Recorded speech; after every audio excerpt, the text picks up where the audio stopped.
नमस्कार. संकष्टी चतुर्थीच्या आपणा सगळ्यांना हार्दिक हार्दिक शुभेच्छा. गणपती बाप्पा मोरया. चला, तर आज संकष्टी आहे, त्यामुळे सकाळपासून उपास होता. त्यामुळे मी आज जेवणाला पण लवकर लागलेली आहे. कारण विशेष म्हणजे ईश्वरीने उपास केलेला आहे. गेले 2 चतुर्थी, अंगारकी चतुर्थी पासून ईश्वरीने उपास करायला सुरुवात केलेली आहे. त्यामुळे आज दिवसभर तिची शाळा होती, तिचाही उपास होता. त्यामुळे आल्या आल्या तिचं सुरू झालेलं आहे, आई भूक लागली, लवकर जेवण हवंय. म्हणून मग मी लवकर लवकर जेवण करायला सुरुवात केली. एकीकडे मी भात टाकलाय, एकीकडे पापड तळण्यासाठी तेल तापत ठेवलंय, इकडे भाजी, आपल्याकडे मुगाची भाजी तयार आहे, इकडे डाळ वरण म्हणजे आमटी करण्यासाठी डाळ शिजवून तयार आहे, आणि इथे कणिक भिजवायला घेतलेली आहे. अशी एक एक प्रोसेस चालू आहे. त्यामुळे लवकरात लवकर जेवण करून, कारण आपण चतुर्थी जरी असेल तरी सुद्धा आम्ही चंद्रोदयापर्यंत थांबत नाही. आम्ही जेवण तयार झालं की 7, 7:30, 8 वाजता देवाला नैवेद्य दाखवून चंद्राला नमस्कार करून आम्ही जेवतो. जरा ईश्वरीच्या बाबांबद्दल पण बोला ना. त्यांनी पण उपास केलाय, नाही केलाय? नाही केला. ईश्वरीचे बाबा कधीच उपास करत नाही, कारण ते म्हणतात उपास केला की माझं डोकं दुखतं, मला ऍसिडिटी होते, मला अमुक होतं, आणि एकीकडे तर म्हणतात मला वेट कमी करायचंय. आणि मीही त्यांना बरेच वेळा म्हणते 75 kg वेट आहे, आणि ह्यांच्या 5'3" ना, किती उंची आहे? 5'2" आहे. नाही, तुझी कुठे, माझी 5'2" आहे. 5'2" नाहीये. किती आहे? तुझी? 5 आहे. 5.5 5.6 आहे. 5'5" उंचीला किती वजन गरजेचं आहे? तर साधारण 68 kg, 65 to 68 kg. तर यांचं वजन किती आहे? 75 kg. आणि आता त्यांना स्वतःलाही थोडंसं वाटायला लागलेलं आहे की आपल्याला वेट कमी करण्याची गरज आहे. मी आजपासून कमी करण्याचा प्रयत्न करणार आहे. मी म्हणजे मनावर घेतलंय वजन कमी करायचं. त्याची तू काळजी. त्यामुळे त्यांनी मुळात साखर खाणं पहिली स्टेप सुरू केलेली आहे. म्हणजे साखरेचा चहा पित नाहीत, विदाऊट शुगर चहा पित आहेत, किंवा जेवणात गोड. आणि त्यामुळे आज चतुर्थी असूनही मी घरात गोड काही करणार नाहीये. देवाला तूप, साखर किंवा गुळ ठेवणार आहे, कारण मला गोड फार आवडत नाही. ईश्वरीला खीर करते म्हणाली तर नको म्हणाली, मला नकोय आज खीर. तुमचं आपलं बरं असतं, नवऱ्याला पोट भरभरून खायला घालायचं, त्याचं वजन वाढवून द्यायचं, आणि स्वतः मात्र आपण मेंटेन राहायचं. आम्ही करतो एवढं खायला आम्ही तुम्हाला सांगत नाही. आम्ही गोड खातो, पण आम्ही एकच वाटी, गुलाबजाम एकच, बासुंदी असेल तर पहिली वाटी घेऊ तेवढीच, खीर असेल तरी तेवढंच, पुरणपोळी असेल तरी एका वेळी एकच खातो आम्ही. म्हणजे आम्ही कंट्रोलमध्ये खातो. आणि तुमचं या उलट आहे. समोर गोड आलं की जोपर्यंत मी म्हणत नाही आता बास, तोपर्यंत तुमचं चालू राहतं. गुलाबजाम असतील तर 1 2 3 4 5 6 चालू.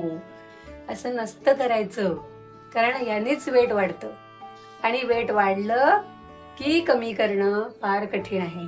त्यामुळे आहे ते वेट कंट्रोल मध्ये ठेवणं आपल्या नक्की हातात आहे.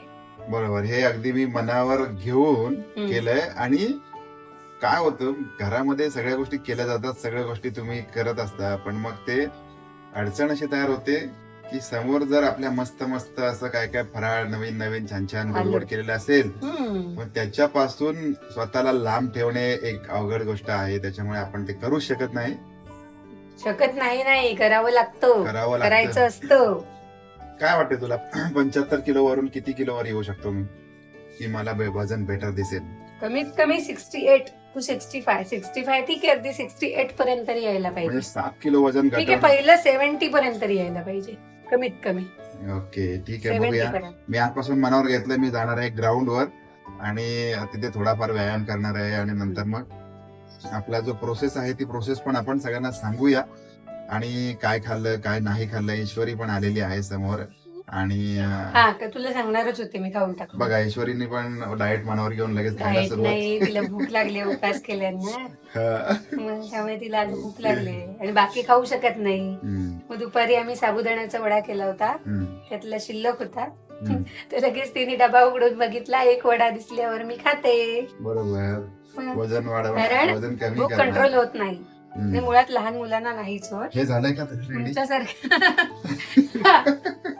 तुमच्यासारख्या माणसांना जर भूक कंट्रोल होत नाही तर मुलांना कशी होईल? बरोबर, विचार करा ना. ठीक आहे. तर मग मी जातो ग्राउंड वरती आणि ग्राउंड वर आपण व्यायाम करूया थोडा वेळ आणि एक्सपिरियन्स पण शेअर करूया सगळ्यांसोबत. ईश्वरीची चालू आहे परीक्षा, तिला पण विचारूया काय मार्क्स तिची कंडिशन आहे, किती मार्क्स पडणार आहेत, नाही एकदम पडणार सुरू आहेत. करू नका व्यायाम.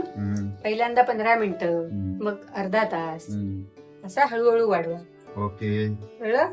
आता पहिल्याच दिवशी ग्राउंड वर जाऊन 100 पुशअप्स काय बैठका नाही. जोर सगळं मारायचं नाही. पहिल्यांदा 10 मारा, मग ओके. 15 मारा, मग 20 मारा. ठीक आहे. ओके.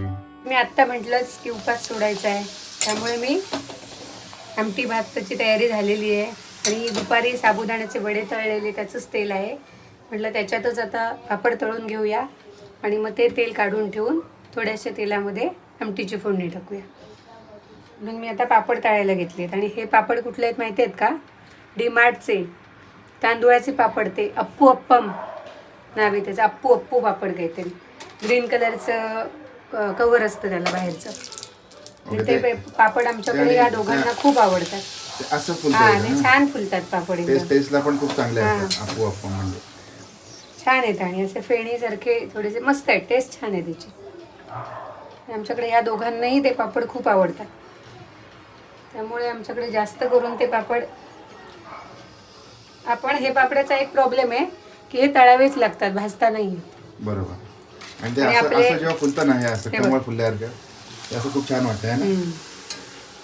आणि आता हे दुसरे जे पापड आहेत ना, मला ते आवडतात खरे. कारण का तर प्रत्येक वेळेला तळायला लागत नाही, हे पापड भाजूनही छान लागतात. आणि त्यामुळे मग ते ऑइली वगैरे नाही होत किंवा जास्त तेल पोटात जात नाही. भाजल्यामुळे कसं बरोबर, खायला पण मिळतं, पापड खायची इच्छा पण पूर्ण होते आणि तळण पण जास्त तेल पोटात नाही जात. पण कधीतरी आता तेल शिल्लक आहे किंवा असं काही, किंवा ओकेजनली काही सणावाराला ह्या गोष्टी आपण बघत नाही तेलकटे वगैरे, तेव्हा खाल्ल्या जातात. मग आता मी ह्यातले तळले थोडेसे आणि बाकी आता ह्यातले घेणार 5-6 पापड. असे 10-12 पापड एकूण तळायला पाहिजे. राहिले तर ते काय उद्याला होतील.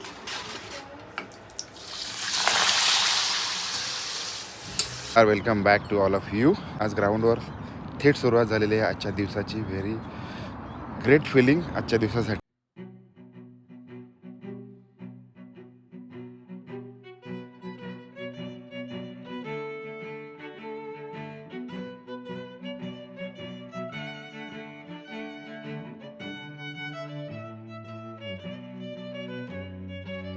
कबड्डी कबड्डी कबड्डी कबड्डी कबड्डी कबड्डी कबड्डी कबड्डी कबड्डी कबड्डी कबड्डी. थांबा थांबा, बाबा मला इथे व्यायाम करायला घेऊन आले आणि तिथे स्वतः बघा काय करतायत.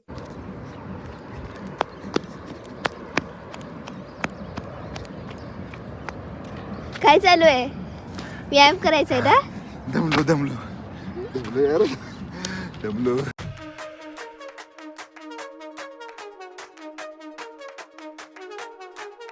आणि एकदम ग्रेट फिलिंग आहे आमचं. मी झोपले होते तेव्हा बाबा दार बंद करून कुठेतरी निघाले होते. मग मी बाबांना म्हटलं कुठे चाललास? मग बाबा म्हणाले तर आपण तिकडे गेलो होतो ना, त्या ग्राउंड वरती, तिकडे जाणार आहे. इकडे आले आम्ही आणि मस्त हो, व्यायाम याला केला. मी सगळं पण येते. ओपन डोअरचा व्यायाम सगळ्यात भारी असतो. ओपन डोअर जिम मधल्या व्यायामाला जेवढी मजा येत नाही तेवढी ओपन डोअरच्या व्यायामाला येत असते.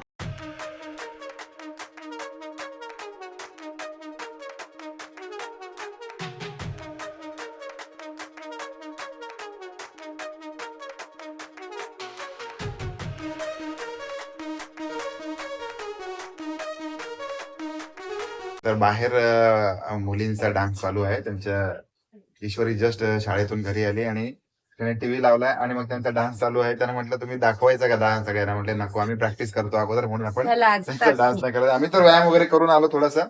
थोडस एक्झर्टेड वाटलं, फील असं थोडस, आणि ड्रेस चेंज करून गेलो आणि परत घरी आलो. इथे आता सगळी तयारी चालू आहे. मनावर घेतलंय थोडस वजन कमी करायचं. बघूया, तुमची पण सगळ्यांची हेल्प लागेल माझं कुठे चुकलं तर, कारण बरेच लोकांना या सगळ्या गोष्टीमध्ये एक्सपिरियन्स खूप चांगला असतो आणि आमच्याकडे सगळ्यात एक्सपिरियन्स माणूस आहे वेट मेंटेन ठेवण्यामध्ये. त्याच्यामुळे मोस्टली मला असं वाटतं की जे प्राजक्ताचं शेड्यूल आहे, डेलीचं शेड्यूल आहे, तिचं तिचं फूड हॅबिट असेल किंवा तिचं जे लाईफस्टाईल आहे ते मी सध्या थोडंसं ऍडॉप्ट करायचा प्रयत्न करतो, जेणेकरून वजन कॉन्स्टंटली मेंटेन राहील. एखाद्या नवीन मला असं वाटतं की एखाद्या नवीन ब्लॉग मध्ये आपण या विषयी सुद्धा बोलणार आहोत की ती कसं तिचं वेट मेंटेन ठेवते, कारण इतकी वर्ष झाली तिचं वेट कॉन्स्टंट असतं आणि BMI कॉन्स्टंट आहे, वेट कॉन्स्टंट आहे. ते कसं मेंटेन ठेवते ते पण आपण बघणार आहोत. मला गरज आहे वजन कमी करण्याची, त्याच्या दृष्टिकोनातून मी माझी पहिली स्टेप पुढे घेतलेली आहे. Very good, all the best. आपण नवीन ब्लॉग मध्ये भेटणार आहोत. आपण आपलं शेड्यूल दाखवूया, वजन किती कमी होते ते दाखवूया सगळ्यांना, कुठे होणार. चुकतंय नाही चुकतंय ते पण दाखवूया. तोपर्यंत आपण आता हा व्हिडिओ एंड करतोय. प्राजक्ताने आज खूप चांगल्या पद्धतीने ब्लॉगची सुरुवात केली होती. काय काय तिने जेवण केलं उपासाचं ते पण दाखवलं. गणपतीवर आपली सगळ्यांची श्रद्धा. गणपती बाप्पा मोरया, मंगलमूर्ती मोरया.